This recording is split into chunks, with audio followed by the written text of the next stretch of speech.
Halo we, kayak mana kabar kalian we, sehat kan? Ini ceritanya we, istriku memasak nasi manis. Jadi dia belilah pulut sama gula merah di situ we. Oh ya ini belinya we 1 kilo dan juga gula merahnya 1 kilo. Kemudian direndamlah dulu we beras pulut tadi ini. Tapi sebelum direndam dicuci dulu we sampai bersih karena akan kita masak. Nah ini dia we, setelah dicuci dibiarkan dulu selama 40 menit. Setelah itu pun we kami beli kelapa parut. Ini ketinggalan kami beli, maklum lah we, namanya juga istriku perdana masak ini. Ya kan we, inilah kelapa parutnya we. Setelah itu we, kita persiapkan air di dalam wadah karena nanti beras pulut yang tadi sudah rendam mau kita kukus.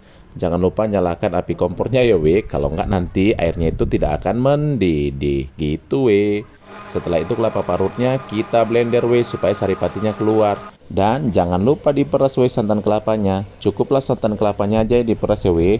Jangan hak orang lain yang diperas ya we, cukup santannya aja. Benar kan we? Selanjutnya kan we, tadi air yang kita rebus itu sudah mendidih. Maka selanjutnya jadi beras pulut yang tadi sudah kita rendam kita masukkanlah dalam kukusan we untuk kita kukus. Oh ya we, waktu mengkukusnya ini tidak usah lama-lama ya we. Di sini kami buat selama 20 menit. Lanjut we, tadi santan kelapa yang sudah kita peras itu kita masukkan ke dalam wajan karena nanti ini kita mau akan masak santan kelapanya. Oh we, yang kita buat pertama itu perasan kelapa, yang kedua ya we, yang kentalnya belakangan aja. Itu we, kita hidupkan apinya sedang aja. Kemudian kita masukkan gula merahnya we. Oh ya, di sini kami masukkan gula merahnya 1/2 kilo aja ya we, karena beras pulutnya tadi 1/2 kilo juga kami masak. Kebetulan istriku malas we memotong gula merah itu, jadi dimasukkannya aja satu persatu. Kemudian harus diaduk-aduk terus ya we, supaya santan kelapanya tidak pecah. Dan warnanya nanti terus akan semakin kecoklatan. Kalian lihat kan we, warna tadi santan yang putih itu sudah kecoklatan dan gula merahnya sudah hancur semua. Jadi we, tadi santan yang kentalnya itu udah masuk juga ya we. Nah kita lihat ternyata sudah 20 menit dan beras pulutnya itu we sudah setengah matang itu we, sudah hampir matang. Jangan matang kali we, karena nanti ini akan kita campurkan pada santan kelapa tadi yang sudah diongseng-ongseng itu we. Nah ini kita angkatlah beras pulutnya tadi we ke dalam wajan yang ada di sebelahnya. Oh we, kenapa istriku masak begini? Karena kemarin dia posting di FB ada nasi manis dan kulihat sepertinya itu sangat enak. Jadi ku mintalah istriku yang tercinta ini we untuk masak nasi manis atau yang namanya wajik. Jadi gitu ceritanya we.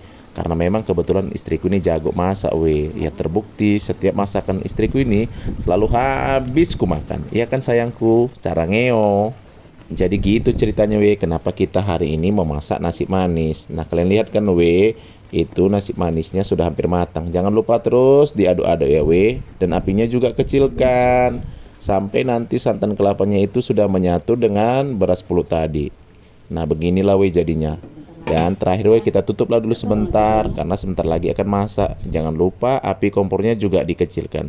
Kita tunggu selama 5 menit aja ya we, karena tadi itu beras pulutnya udah hampir matang. Dan ini dia we, beras pulutnya sudah matang. Dan jangan lupa we, diangkat lalu dituangkan ke dalam tempat yang berwadah rata. Di situ kami masukkan ke dalam talam ya we. Kita masukkan pelan-pelan we karena masih panas. Awas kena tangan kalian ya we.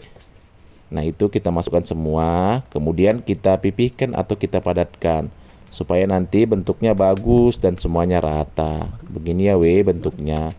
Sepertinya kan we, itu rasanya pasti enak sekali kan we. Kalian yang pernah makan nasi manis tentu tahu rasanya bagaimana kan we. Inilah dewe, istriku tercinta telah selesai memasak nasi manis ataupun wajik. Selanjutnya we, ku cicipi lah we masakan yang dibuat istriku ini. Dan rasanya we,